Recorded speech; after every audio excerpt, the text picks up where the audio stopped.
In this video, I'm going to show you how to set up standing waves and make some measurements on it. There's going to be a fairly complicated setup you're going to be using, which I'll go through in detail, but the basic idea is to adjust the frequency that the string is being oscillated at until you see a standing wave. Now, there's only going to be certain frequencies at which you see the standing wave, but what will go from a straight line will become something that very clearly has nodes and antinodes. The function generator is really the heart of what you're going to be using. The function generator is connected to the oscillator, which is then attached to the string. Now, the string can be oscillating even if you can't see it, and it's just attached at the top. Now, the string, the other end of it, is attached to a pulley, and from the pulley is hanging some masses. Those masses are what controls the tension on the string, and you'll be varying the masses. When you go to use the function generator, make sure it's on the right mode.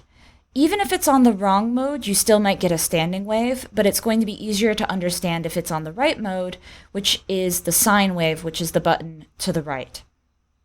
The other thing to look for, again, you'll still have your standing wave in that mode, is that you have the connection in the right place, which we hopefully have set up for you, but that's all the way to the right. You also want to look, it should say hertz at the bottom right. I don't know if you can see it in the video, and there's different scales. So make sure you're either on the 1K or the 100K scale. There's an amplitude button, and if you turn that down, your standing wave's going to go away. So we're not really going to work with the amplitude button. You want to make sure that that's all the way up, that knob is high, and that means that you'll see your standing wave as clearly as possible. So make sure amplitude is all the way to the right. The most challenging aspect is adjusting the frequency. There are two knobs. The fine adjustment is the knob that pushes out more, the little one, and that will only change your frequency by, say, 1 to 2 hertz. So what you need to do is use the coarse adjustment, which is the outer knob or the bigger knob, and that will make really big changes. And then once you're close to being to the standing wave, like if you see that you go past it a little bit, then use the fine adjustment. The power button is there, so before you make any big changes, you want to turn it off. The other thing you want to do if you're going to be adjusting its position is locking the oscillator and make sure that it's unlocked in order to actually see your standing wave. Now, one other thing that you want to do is know what length your string has. And in this case, the length is going to go from where it's attached to the oscillator to the top of the pendulum, the pulley, and it will be easiest if that's 1 meter. Now we can control how much mass is on it, and since the string is stretchy, as you add mass, it will seem like the string gets shorter, but that doesn't actually change the distance between your oscillator and the pulley. Now, when you have your standing wave, if you adjust by, say, adding weights or subtracting weights, you'll see that your standing wave might go away since the weights are controlling the tension, and where you have those standing waves actually depends on tension. So as you add and take away weights, you'll see the standing wave come and go. Now, if you add a lot of weight, make sure that it's not actually on the ground. Once it's sitting on the ground, it won't work. So in summary, you want to have your amplitude all the way up, and then you will adjust your frequency until you find your standing waves.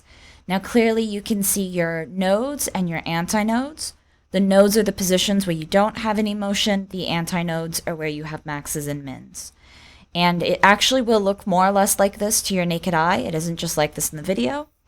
Now, as you keep adjusting the frequency, as you go away from where the standing wave frequency is, you'll lose it.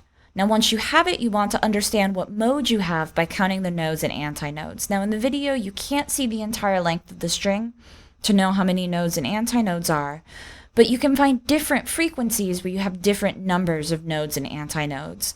Certain frequencies are going to be a little easier to find the standing wave than others. Like right now, there is a standing wave there, though the amplitude isn't as big. So there actually are a couple of nodes there. And one way, if you think you're at a standing wave, is that you can touch the string and it will be really obvious if it's vibrating. And so that can help a little bit. So keep adjusting the frequency, finding those places where there are nodes and antinodes, and you should be able to find many different standing waves for one string length and one string mass. String mass meaning the hanging masses. So now you can clearly see 2 antinodes in the video, meaning that there are three antinodes total. And now if we take a different angle, you can more see the entire thing. And one thing you can do is actually measure what the wavelength is, remembering that the wavelength needs to include both an up and a down. So in this case, you have 2 total wavelengths here because you actually have 4 total antinodes.